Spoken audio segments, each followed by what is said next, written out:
Did you know you can actually use hypnosis or experiential trance in order to simulate, emulate, and create a full-on psychedelic experience as if you had taken LSD, marijuana, or ayahuasca?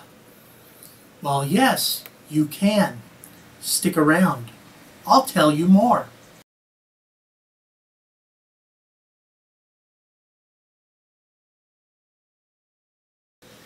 Live, trance, and prosper. Hi, I'm Dr. Brian David Phillips, and welcome to Psychedelic Ecstasy, or Psychedelic Hypnotic Ecstasy, or Hypnotic Psychedelic Ecstasy. And essentially, this week, we're being asked a question related to the use of hypnosis to simulate various sorts of altered states of consciousness, usually derived from chemical experience, drugs. Now, as many of you know, I do a lot of drunken hypnosis. No, I don't mean that I get drunk and I hypnotize people. Not gonna happen. Rather, I use hypnosis to simulate the experience of someone drinking alcohol and getting drunk.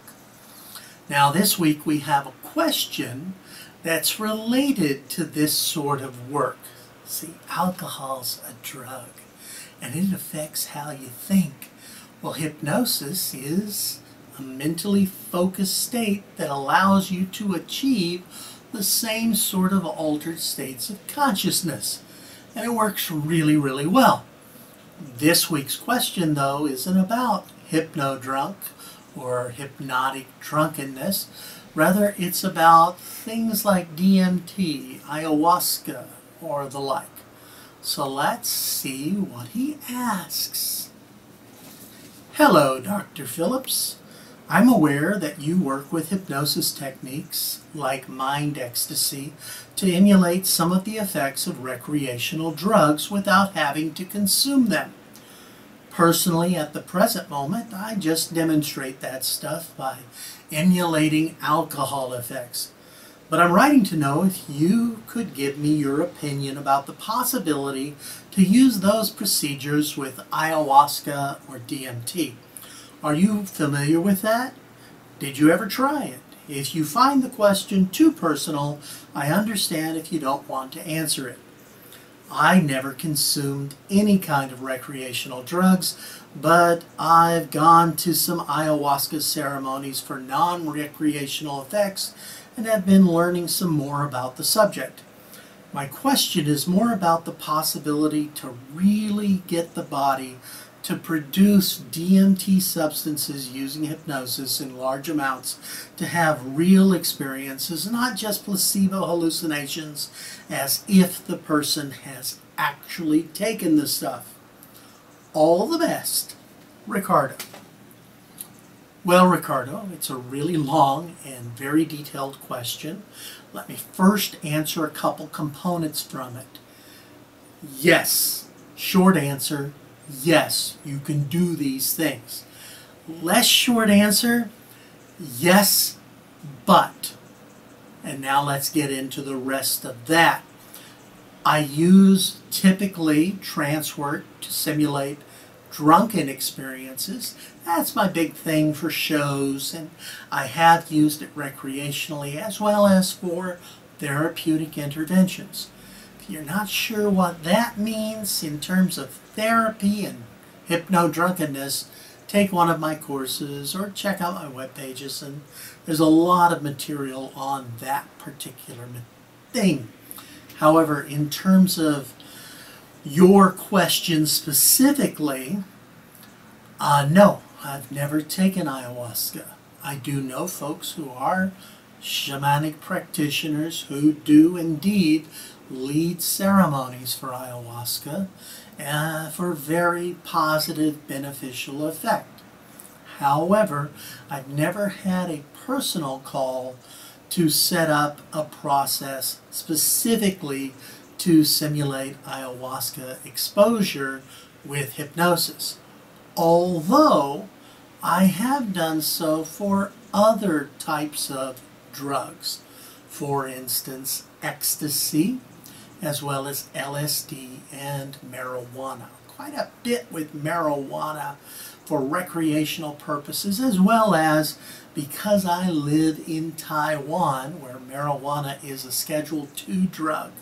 And possession, simple possession, can get you 7 years in prison.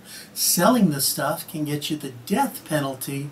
Quite a few folks who come over to Taiwan from other countries where marijuana is more readily available realize that they have a choice: committing a felony that can be very detrimental, or finding a substitute. Now, a nice little substitute is that hypno-drug process that I use, adapted to marijuana use, particularly for folks who have had previous exposure to THC and that sort of thing. And so it's much easier to work with them if they've had the previous exposure, and you can teach them how to have that experience without the actual drug.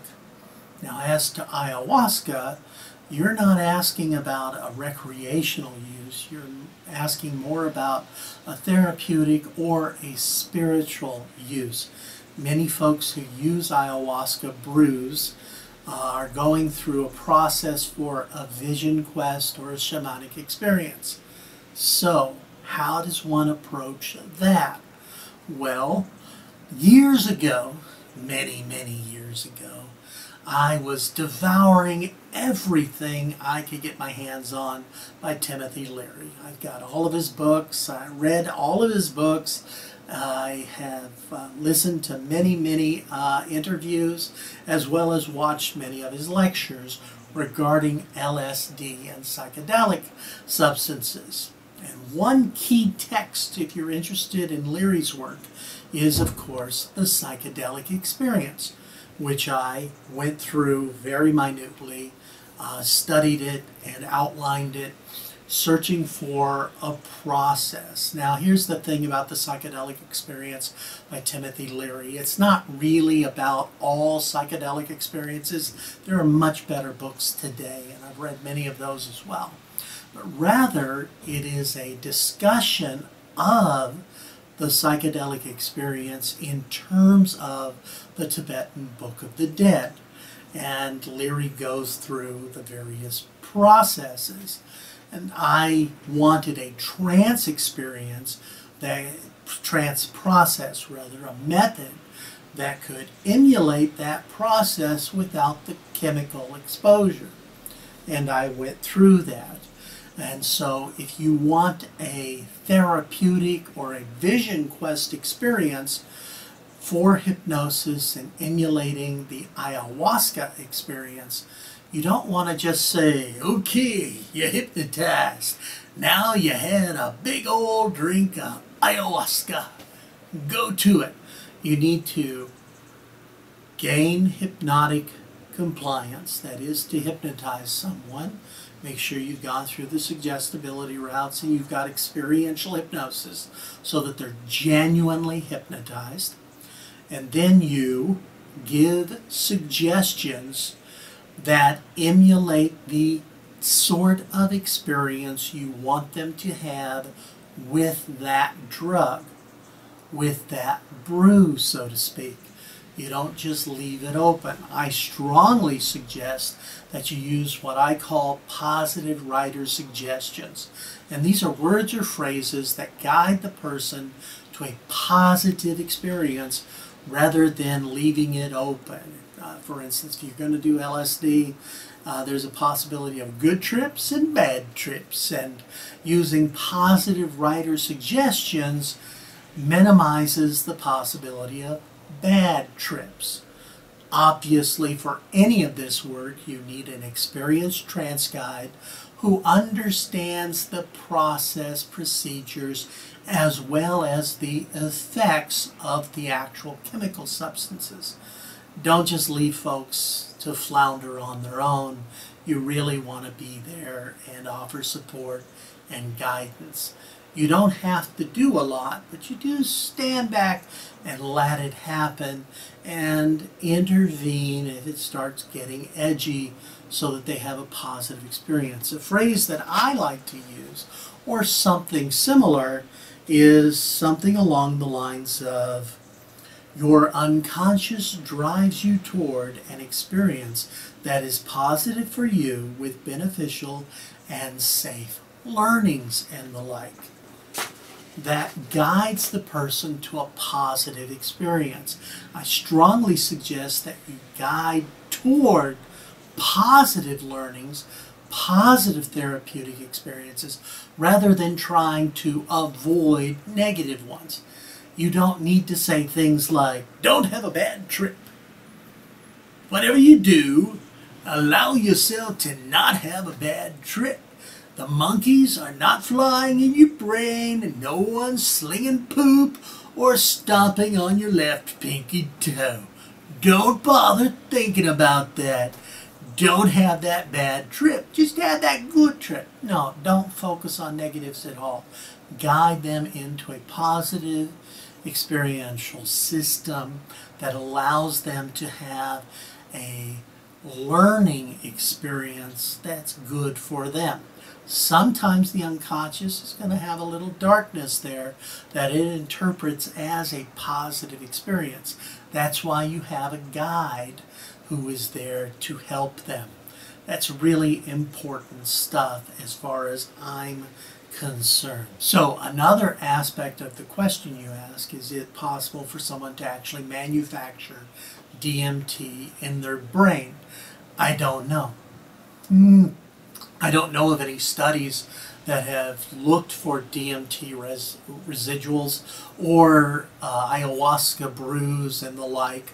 I do know of at least one study that was done in Thailand years ago with hypnosis for pain relief that did find that persons who had previously been exposed to morphine and then hypnotized without the drug, but told that a saline solution was the morphine, that their bodies, their brains essentially manufactured the chemical riders, the residuals that were easily found. And they had a pain relief from the drug without taking the drug. With something like morphine, that's a very important thing because morphine sucks. It's a great drug for pain relief, but it has so many side effects and things, detrimental effects, that it's really nice that you can have the effect without it.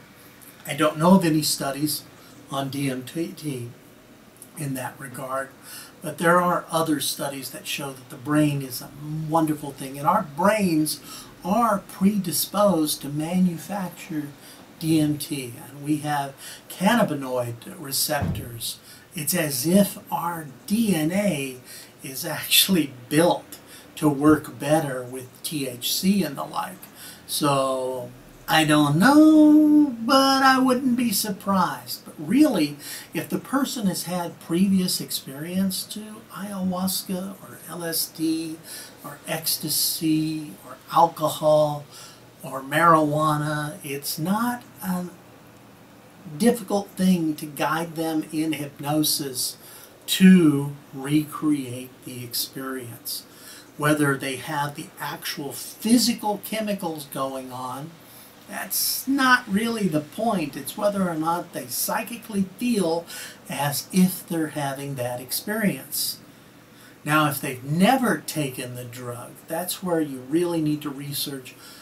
I want you to feel these sorts of experiences and have this sort of learning. So you need to be very specific, albeit open-ended, so that it's a personal experience.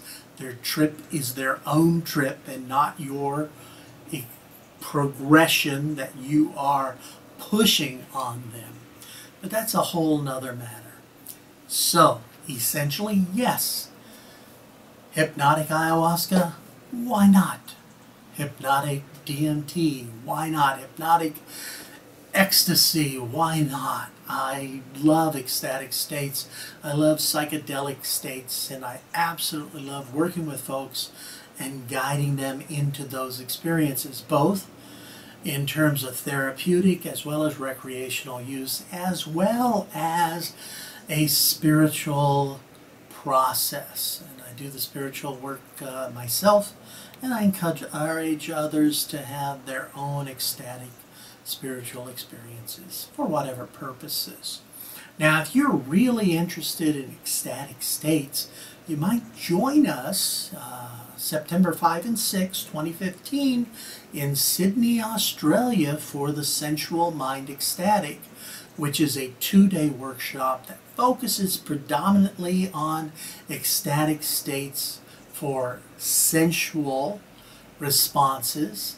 It's erotic hypnosis, but it's also a whole lot of other things, and many of the processes can be adapted to other purposes. Most of the folks in attendance will be there because they're interested in intimacy enhancement with an appropriate partner.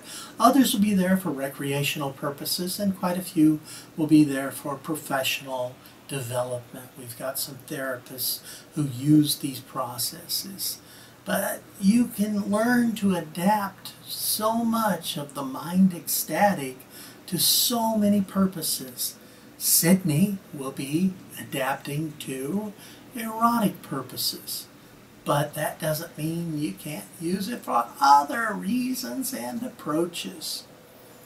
Well, I hope this video has been helpful to you. I hope I've answered your questions.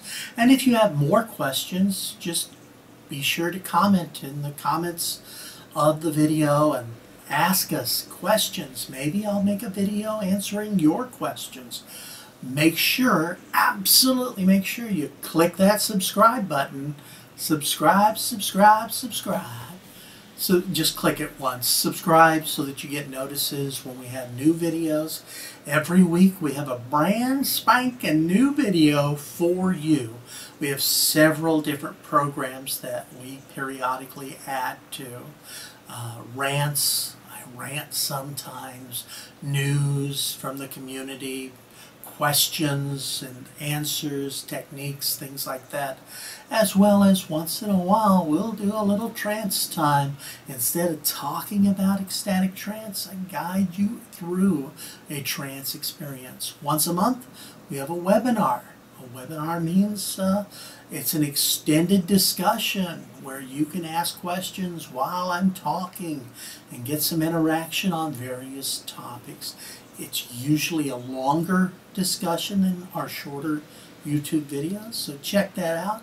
Check out my web pages, and please join us September 5 and 6, 2015 in Sydney, Australia for the Sensual Mind Ecstatic. For now, though, this is Dr. David Phillips saying, live, trance, and prosper. Bye-bye.